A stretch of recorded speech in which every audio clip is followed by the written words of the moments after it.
Do you belong here? Captain Richard Hale's voice cut through the tense air of the cabin, loud enough for every passenger to hear. His hand shot up to block Natalie Brooks' path to the cockpit. Eyes narrowed with disdain as she clutched her passport tightly. Around them, stunned passengers froze, some staring, some whispering. Natalie, immaculately dressed in her dark tailored suit, met his gaze without flinching. Little did he know, the documents in her briefcase gave her more authority on this aircraft than anyone else on board. The whole plane was about to discover exactly where she belonged. The hush that followed Captain Hale's question felt heavier than the pressurized cabin air itself. But Natalie Brooks had been here before. Different rooms, different uniforms, same question. Do you belong here? This time, she did more than just belong. She owned the place. 38,000 feet above the earth, Natalie's mind flickered back to Chicago, to the shimmering glass tower of Aurora Airlines headquarters where this journey had begun. The sun had glinted off the windows that morning as she approached, navy pantsuit immaculate, Hermes scarf precisely draped around her neck. At 37 years old, she moved with quiet authority, her heels striking the marble floor with a cadence learned from years of maneuvering in spaces not designed for her. Her natural hair, styled in a sleek bun, framed a face that revealed nothing to the casual observer, even as a security guard called out, "Ma'am, employment office is down that hallway," blocking her path to the executive elevators. Natalie had offered her practiced smile then, lifting the prearranged visitor badge between two fingers like a talisman. "I'm here to meet with senior management," she'd said calmly. The guard's eyes narrowed, voice dripping with skepticism. "This says you have clearance to the executive floor. Are you sure you're in the right building?" Her reply had come evenly, "Quite sure." That exchange echoed the lessons carved into her very marrow since childhood. Beginning in Detroit, where her father, Edward Brooks, sat late at night at the kitchen table, rejection letters from commercial airlines scattered before him. Edward had been one of the first black Air Force pilots during Vietnam, a decorated veteran with thousands of flight hours, yet when he returned to civilian life, every airline shut their doors to him. At 10, Natalie hadn't understood. "Why, Daddy?" she had asked, crawling into his lap. "Why won't they let you fly?" Her father's answer never left her. "Because some people can't see past the color of your skin, little wing. But that doesn't mean you stop trying. The sky belongs to everyone." From that moment, Natalie had resolved to one day claim her own piece of that sky, and maybe, just maybe, open it for others too. Unlike her classmates at Howard University and later Harvard Business School, who rushed to investment banks and Fortune 500 firms, Natalie charted her own flight plan.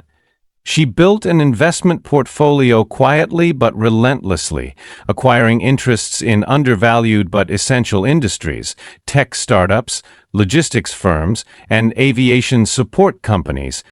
For years she stayed out of the spotlight. When opportunity arose 3 years ago, she moved strategically. Through shell companies and proxies, she began acquiring shares of Aurora Airlines, a once proud company whose public face masked an outdated culture mired in unspoken bias. By last week, Natalie Brooks controlled 51% of Aurora Airlines. The papers finalizing her acquisition sat in her designer briefcase now, tucked beneath her passport, the very passport Captain Hale had glared at with suspicion. Officially, today was supposed to be her quiet consultants tour, an opportunity to experience firsthand the airline's operations before unveiling herself to the board the following week. Only a handful of confidants, like Daniel Chen, the young, reform-minded CFO, knew who she truly was. And yet, before she could even begin that undercover observation, there had been this. The moment Captain Hale stepped into her path, arms crossed, authority unquestioned, eyes scanning her from head to toe and deciding, before she even spoke, that she did not belong. Natalie knew his type. At 58, Captain Hale had spent 30 years at Aurora, rising to senior positions not just through skill, but through a brotherhood that resisted intrusion. His silver hair and crisp uniform gave him an air of permanence, of entitlement. He wielded his position like a weapon, his voice sharp and confident when addressing those he deemed unworthy. "Restricted area," he had snapped when she approached the operations wing earlier that week. "Who are you? A diversity consultant? Evaluating pilots? Where's your escort?" In that moment, Natalie could have ended the charade. She could have reached into her briefcase, produced the papers, watched Hale's face drain of color as he realized he had just blocked the majority owner of the airline. But instead, she had smiled coolly and let him underestimate her.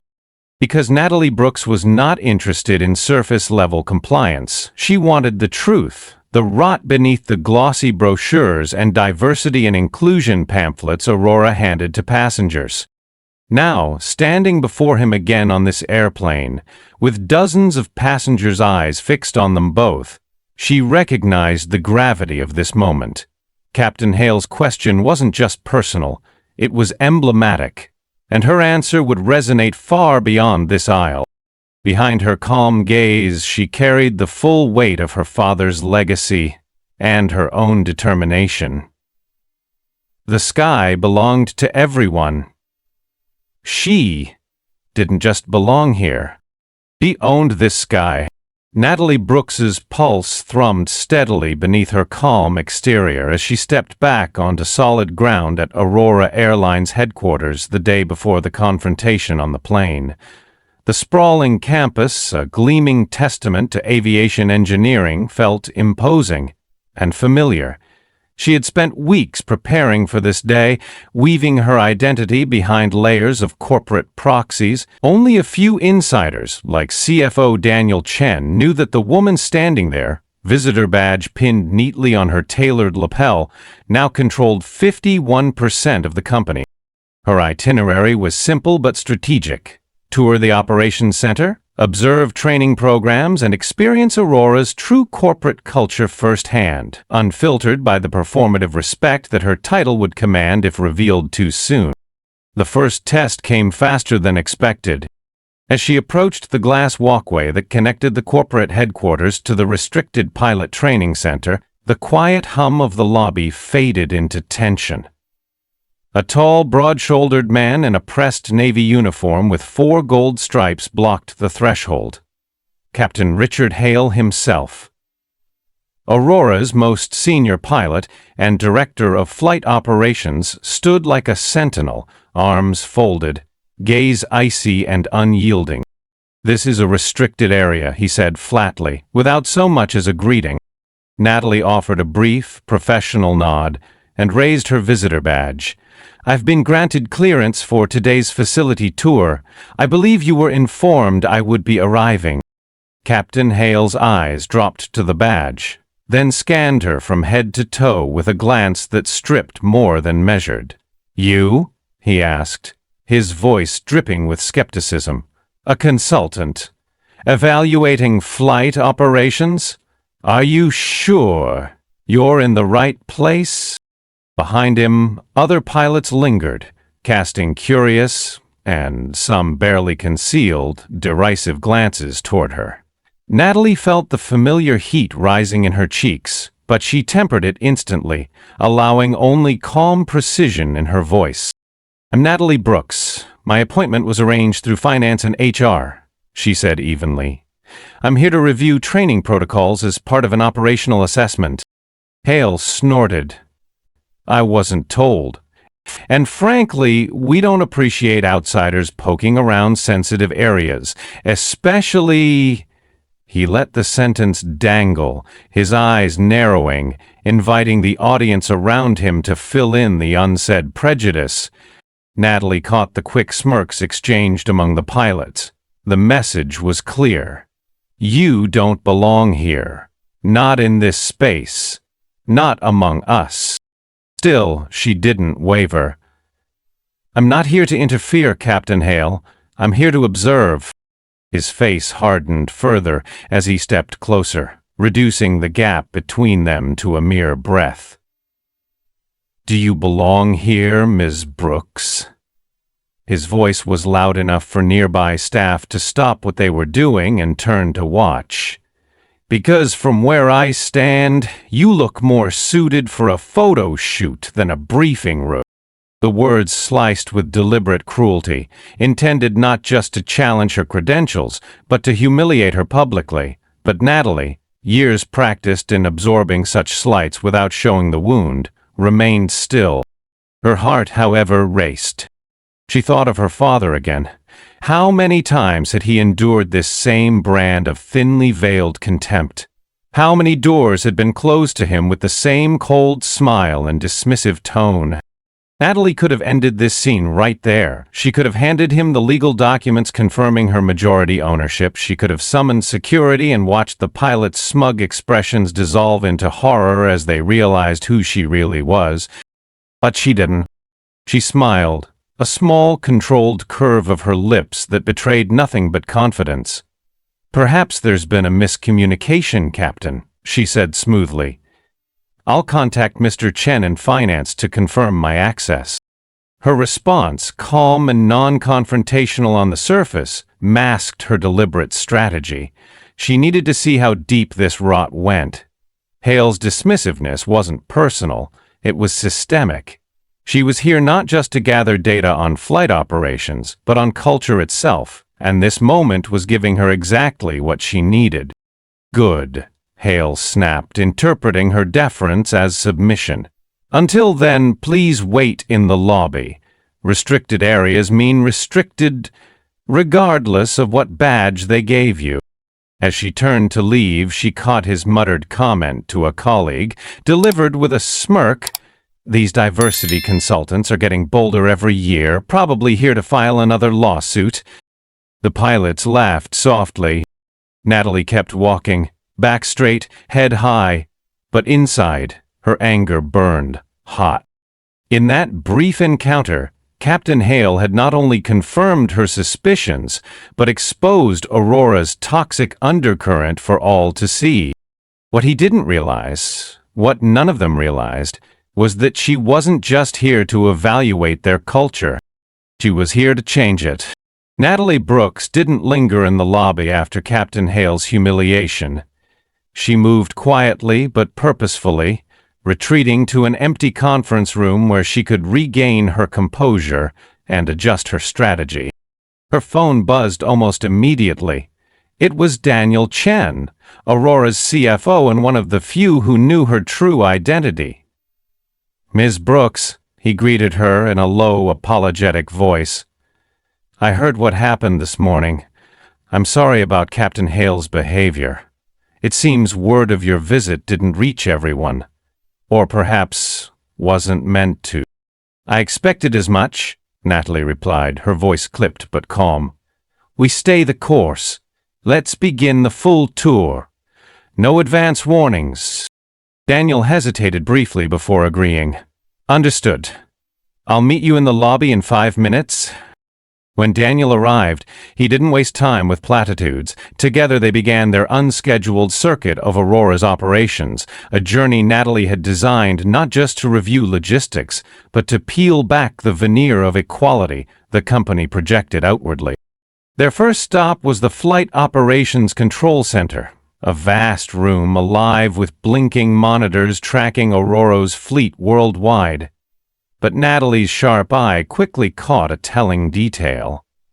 The prime workstations, closest to supervisors and with the clearest views of the master displays, were occupied almost exclusively by white men.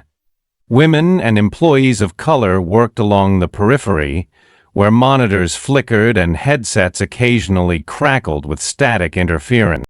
She leaned in toward Daniel and asked quietly, "Who assigns these workstations?" "Technically," Daniel answered, "it's first come, first served. But, unofficially, there are rules. Certain senior dispatches claim the best stations by habit. No one challenges them." Natalie made a silent note. In crew scheduling, the pattern repeated. Minority flight attendants, she learned, were often assigned to difficult routes. Red-eye flights, holiday shifts, or layovers in remote cities. Analyzing the digital boards as she walked by, she noted the telltale clustering of names: Washington, Lopez, Khan, assigned to grueling rotations, while Miller-Smith-Parker enjoyed prime schedules. The evidence wasn't subtle, it was just ignored. In the employee cafeteria, Natalie spotted a young black flight attendant seated alone at a nearly empty table despite the crowded room. The woman's posture was proud, her uniform immaculate, but the isolation was impossible to ignore. Natalie approached gently. "May I join you?" she asked. The woman looked up in surprise, then nodded. "Of course, I'm Eliza Washington." "Natalie Brooks," she introduced herself smoothly, retaining her cover as an external consultant. "I'm conducting a review for the new ownership group." Eliza's eyebrows lifted slightly. "New ownership? First I've heard of that." "Quiet transition," Natalie replied, smiling. "I'm particularly interested in understanding Aurora's workplace culture." Eliza chuckled softly. A weary sound. "You've come to the right place for that." Over coffee, Eliza spoke openly. She'd worked at Aurora for 15 years. Her passenger reviews were consistently excellent, her attendance record spotless. And yet she had been passed over for promotion 7 times. "The last time," Eliza said, her tone almost casual, "they told me I didn't fit the leadership image they wanted." Natalie kept her expression neutral even as fury simmered beneath the surface. "Have you filed complaints?" she asked. 3, Eliza answered. "Each one disappeared. My supervisor told me I should just be grateful to have a job." Before leaving, Natalie handed Eliza a card. "If you think of anything else that might help me understand this place better, call me." From the cafeteria, the tour continued into pilot training. Here, Natalie's observations turned even darker. She watched as a young black trainee, Alex Davis, navigated a high-pressure simulator exercise. His performance was solid, flawless even. But the instructor, none other than Captain Hale himself, picked apart every minor detail. "Your checklist call-outs aren't confident enough," Hale told Alex loudly, ensuring everyone in the simulator room could hear. "Passengers won't trust you if you sound uncertain, even if you follow procedures perfectly." The critique was subjective, impossible to quantify, and devastating. Natalie's jaw tightened. This wasn't evaluation, it was obstruction. Designed to discourage, to derail, to deny opportunity under the guise of standards.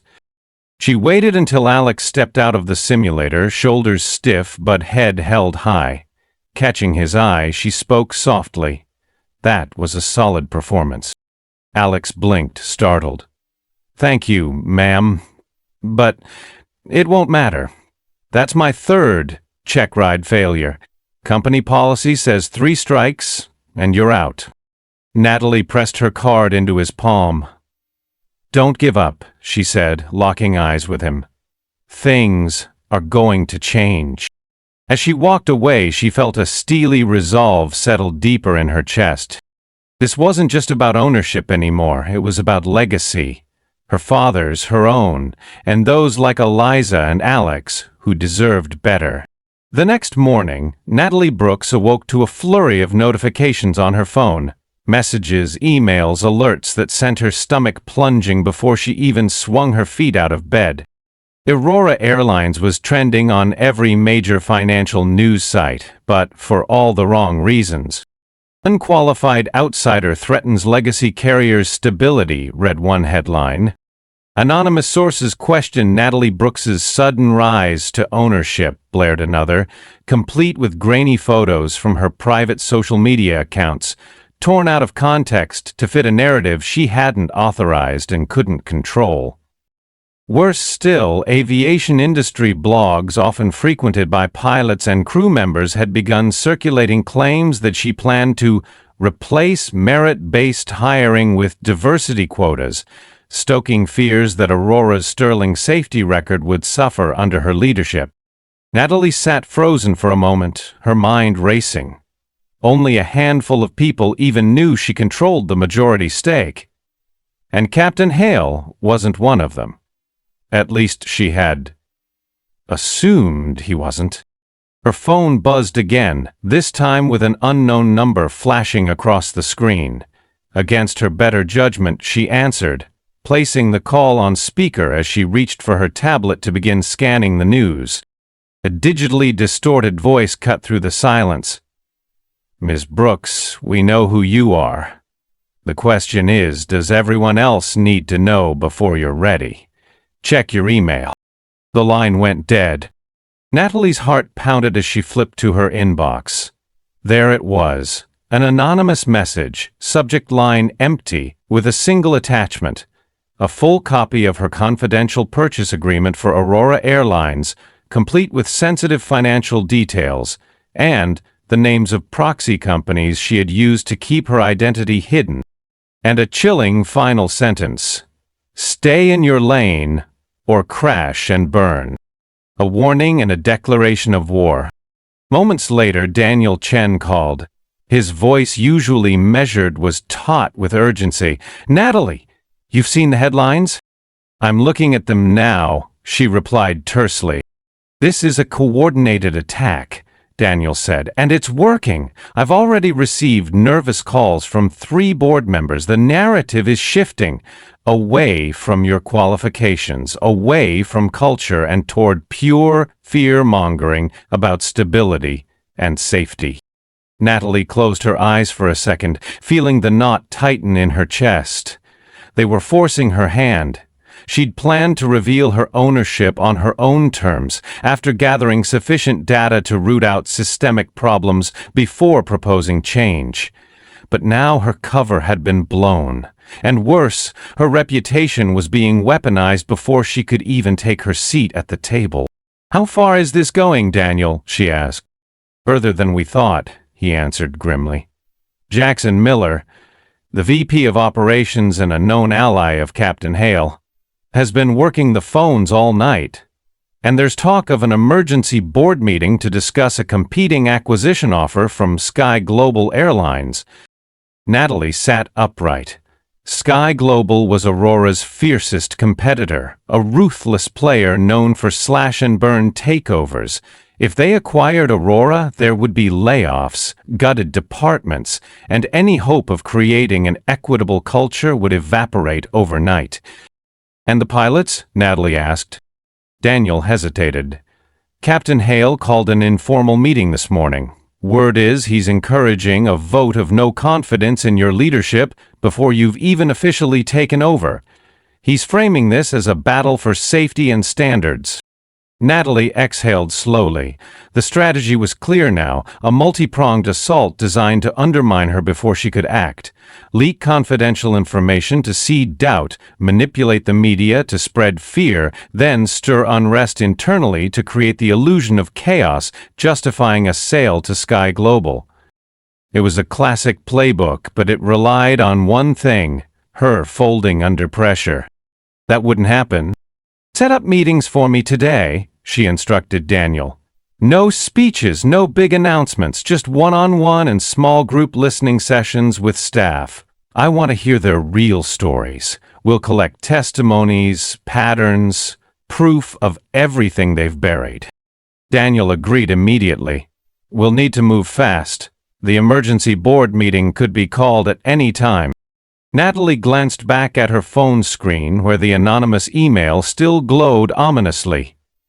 Whoever had sent it wasn't just trying to intimidate her. They wanted to scare her into leaving before she could fight back. But Natalie Brooks didn't scare easily. Her father's words came back to her, clear and grounding.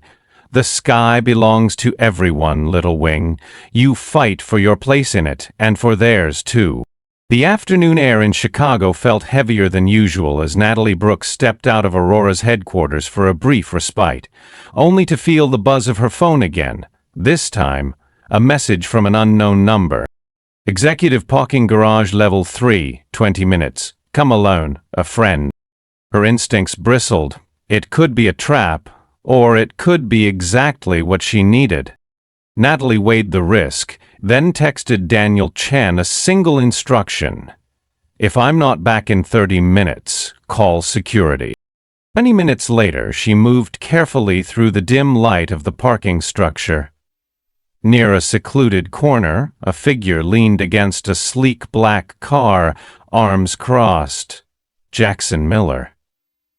The very executive working alongside Captain Hale to undermine her. His face looked pale, anxious, not the smirking confidence he displayed in boardrooms. "You came," he said quickly, voice lower than usual. "I did," Natalie replied coolly. "Why am I here, Mr. Miller? Trying to deliver the next threat in person?" His eyes flickered nervously. "This isn't what you think, Natalie." "I didn't sign up for this." Her eyebrow arched, unimpressed. "Didn't sign up for what exactly? The smear campaign? The leaks? The hostile takeover you're helping Hale orchestrate?" Miller ran a hand through his graying hair. "Listen, Hale's gone off the rails. He doesn't care what happens to this company anymore as long as he gets to keep control, even if it means blowing everything up." Natalie's stance softened just slightly. She could sense desperation. "I have proof," Miller continued, glancing around to ensure they were alone. He reached into the car and pulled out a small black USB drive. "I kept records. Emails, financial reports, Hale's communications with FAA contacts, even internal memos showing how he manipulated pilot evaluation results. Everything. I kept it all as insurance." Her breath caught. "Why are you giving this to me now?" His answer came quickly.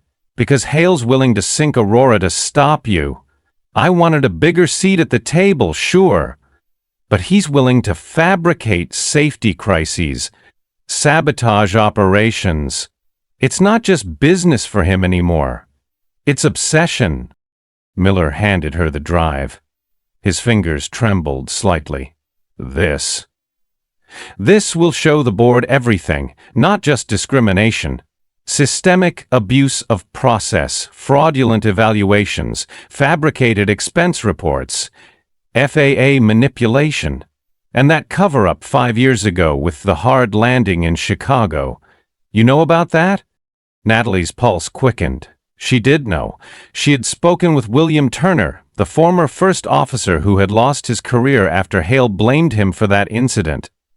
But without documentation, his testimony had remained only an allegation. "If this drive contains what you say it does, it's what I need to break this open," she said. Miller nodded, swallowing hard. "Hale's out of control. He's planning to announce supposed safety concerns at tomorrow's emergency board meeting, fabricated ones, meant to make it look like Aurora is falling apart under your leadership before you even officially take over. It'll tank the stock and force the board to sell to Sky Global at a discount. I'm telling you because I didn't agree to destroy this company just to protect his ego." Natalie studied him carefully. His confession was likely self-serving, but no less useful. "And what's in this for you?" she asked bluntly. Miller hesitated before answering. "Survival. I don't care who runs Aurora anymore, Natalie. I just don't want to go down with Hale. He's already threatened my family once. I'm done." He turned to go but paused before sliding into the car. "Be careful," he said over his shoulder. "Hale's desperate. He knows you're close to beating him, and that makes him dangerous." As Miller's car disappeared into the shadows, Natalie felt the cool metal of the USB drive in her palm, a key to unlocking the truth. She immediately texted Daniel, "I have critical evidence. Meet me back at HQ. We verify everything tonight." Within an hour, they huddled in a secure conference room, Daniel's laptop whirring quietly as they worked through file after file. The depth of what Miller had provided was staggering. Detailed records showing Captain Hale's manipulations of pilot training evaluations, emails revealing that minority trainees were being held to harsher subjective standards, expense reports confirming Miller's embezzlement, private vacations labeled as corporate retreats, luxury renovations billed as maintenance improvements, documentation of the FAA safety cover-up after the hard landing involving William Turner, including internal memos showing Hale had falsified cockpit voice recorder logs to shift blame. Natalie sat back, overwhelmed but resolute. This wasn't just discrimination. It was a rot that infected every level of Aurora's operations. And now, for the first time, she had irrefutable proof. "Daniel," she said, turning toward her most trusted ally, "we go all in tomorrow." His smile was grim but hopeful. "This is enough to change everything." Natalie nodded, her voice quiet but filled with steel. "Then it's time." The sun had barely broken over Chicago when Natalie Brooks arrived at Aurora Airlines headquarters the next morning. The marble lobby bustled with whispers and sidelong glances as employees and executives alike sensed something extraordinary was about to unfold.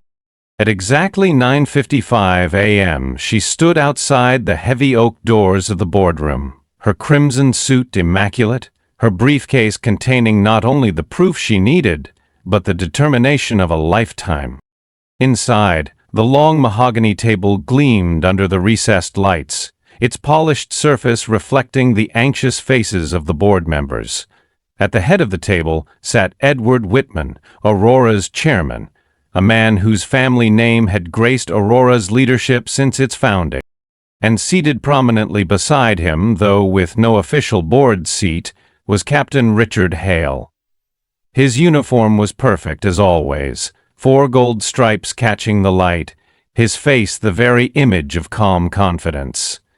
He didn't bother hiding his smugness. As Natalie entered, every eye turned to her. She felt their scrutiny, not curiosity this time, but something heavier, doubt, fear, resentment. The chairman spoke first, his voice grave. "Ms. Brooks, this meeting was called due to unusual circumstances. Sky Global Airlines has made an unsolicited acquisition offer 25% above current market value. The board must consider whether this offer serves our shareholders' best interests." Before she could speak, Jackson Miller leaned forward smoothly, slipping into the narrative they had carefully crafted over the past 48 hours. "With respect, Mr. Chairman, we must also weigh operational stability. Recent revelations about Ms. Brooks' lack of aviation experience and questionable motives have created uncertainty. Captain Hale can speak directly to the impact on pilot confidence and safety culture." Hale rose, adopting a solemn tone. "Ladies and gentlemen, I've dedicated 30 years of my life to making Aurora the safest airline in the skies. That standard is now threatened. Ms. Brooks, while accomplished in other fields, lacks the knowledge and respect for aviation's rigorous demands. Her initiatives around diversity may sound noble, but they would compromise the very foundation of what keeps our passengers safe." A few board members nodded cautiously. Hale's next words came with a calculated pause. "In fact, I'm prepared to report that concerns have already been raised by pilots and staff regarding procedural changes she has discussed privately. Changes that would weaken our evaluation standards." Natalie took a breath. This was the moment they had scripted, and she knew exactly how to dismantle it. She rose slowly. "With respect, Captain Hale, I appreciate your concern for standards," she said evenly, locking eyes with him. "But the truth is, the greatest threat to Aurora's safety sits at this very table." The room stilled. One by one, Natalie pulled folders from her briefcase and handed them to Thomas Chen, who distributed them down the table. These documents detail Captain Hale's conduct over many years, Natalie continued, her voice unwavering, including his manipulation of training evaluations, his fabrication of safety concerns, and his active sabotage of minority pilot candidates. Several board members began leafing through the pages, their brows furrowing as they read damning emails, performance reviews, and internal memos. Natalie pressed on, her tone cool and precise. You'll also find records of a hard landing 5 years ago, Flight 2377, where Captain Hale ignored safety protocols, falsified cockpit recordings, and scapegoated First Officer William Turner, who was wrongfully terminated as a result. At that moment, the boardroom doors opened again, and William Turner himself entered, wearing his old Aurora uniform, straight-backed and composed. His presence sent a ripple through the room. Whitman leaned forward, recognizing the name immediately. "I was there that day," Turner said calmly. "The incident report was altered. The cockpit recordings were erased. I was blamed not because I failed in my duties, but because I was convenient." Hale's face paled for the first time. "This is outrageous," he barked. "This is nothing but revenge from disgruntled employees." Natalie cut in sharply. "You mean the same disgruntled employees whose careers you personally obstructed? The same ones you mocked, degraded, and excluded under the guise of protecting standards?" Miller shifted uncomfortably in his seat, avoiding her gaze as Natalie turned toward the chairman. "There's more," she said. "Mr. Miller has been siphoning company funds for years. Personal vacations labeled as corporate retreats, renovations on private properties billed as maintenance costs. We have the records. Every falsified expense report." Gasps spread around the table as Thomas handed out a second set of documents. And then Natalie made her final move. "I am not here to dismantle this airline," she said, her voice steady, carrying the authority of her position and her mission. "I'm here to save it, from rot at the very top. I've spent the last 3 days listening to employees, reviewing data, and documenting a culture that punishes merit when it comes in the wrong package." She paused, letting the weight of her words settle. "I acquired this airline because I believe Aurora can be better, not despite inclusion, but because of it. We can honor safety and excellence while ensuring opportunity for every qualified employee." Chairman Whitman sat back slowly, his expression unreadable. Then he spoke. "We will take this evidence under immediate review," he said firmly. "In light of these revelations, any vote on Sky Global's offer is suspended. Ms. Brooks, as majority shareholder, you may proceed with your leadership, effective immediately." Captain Hale surged to his feet, his face flushed with fury. "You'll regret this," he hissed. Natalie met his glare without blinking. "Captain Hale," she said quietly but clearly, "you asked me if I belonged here." She held up the folder containing her ownership documentation. "Now you know." 6 months had passed since Natalie Brooks stood her ground in that tense boardroom at Aurora Airlines. Today, the airline's glass tower gleamed brighter than ever, not just from sunlight on polished surfaces, but from the quiet, authentic pride of those who worked inside. Just beyond the lobby's revolving doors, a new plaque had been installed, a simple but powerful statement etched in brushed steel. "Everyone belongs in our sky." And it wasn't just a slogan. The spirit behind it had transformed Aurora Airlines from a place of exclusion and silent prejudice into a model of inclusion, excellence, and innovation. Inside her corner office, Natalie held the latest quarterly report.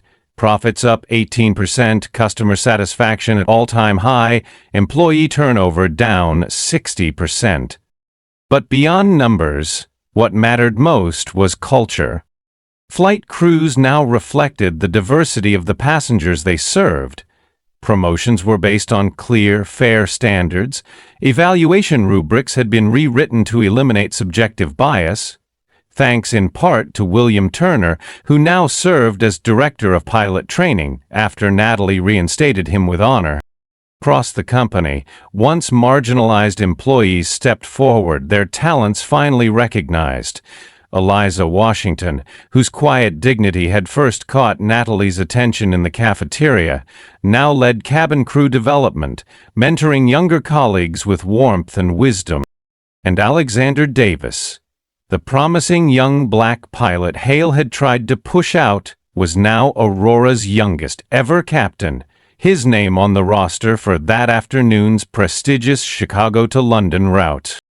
That morning, Natalie stood before a gathering of hundreds of employees and executives. Her voice carried warmth and conviction. "We have proven that safety and excellence are not compromised by fairness," she said. "In fact, Aurora's success today depends on recognizing talent wherever it resides." Applause erupted, not polite, obligatory applause, but a sustained, heartfelt response from people who understood they were witnessing history. After the meeting, Natalie descended to the Flight Operations Center, where a special moment awaited. Her father, William Brooks, now 71, stood proudly at the helm of Aurora One, the airline's newest and most advanced aircraft. Dressed in a crisp Aurora captain's uniform, with 4 gold stripes gleaming at his shoulders, he was finally preparing for the captaincy he had been unjustly denied decades ago. Natalie climbed the aircraft's steps and slid into the first officer's seat beside him. "Ready to fly, Captain?" she asked with a smile. William's eyes sparkled with emotion. "I was ready a long time ago, Little Wing, but I'm even more ready now, with you by my side." Their jet lifted gracefully into the bright sky, wheels retracting as Chicago shrank below them. As the aircraft leveled off above the clouds, William glanced sideways at Natalie. "You didn't just claim your rightful place here," he said. "You opened the skies for so many others who never had the chance." Natalie nodded. "And we're only getting started, Dad." Natalie's journey is a reminder that true leadership is not about titles or ownership alone. It's about courage, perseverance, and doing the hard work of listening, uncovering truth, and building a culture where every individual has a fair shot at excellence. Justice isn't just morally right, it drives better business. Diversity isn't a compromise, it's a competitive advantage. And most importantly, the sky belongs to everyone. If this story moved you, here's what you can do right now. Tap like to show your support for fairness, inclusion, and courage. Comment below which character's journey resonated most with you. Subscribe for more powerful, real-world inspired stories that celebrate resilience, justice, and leadership. Share this story with a friend or loved one who needs encouragement today.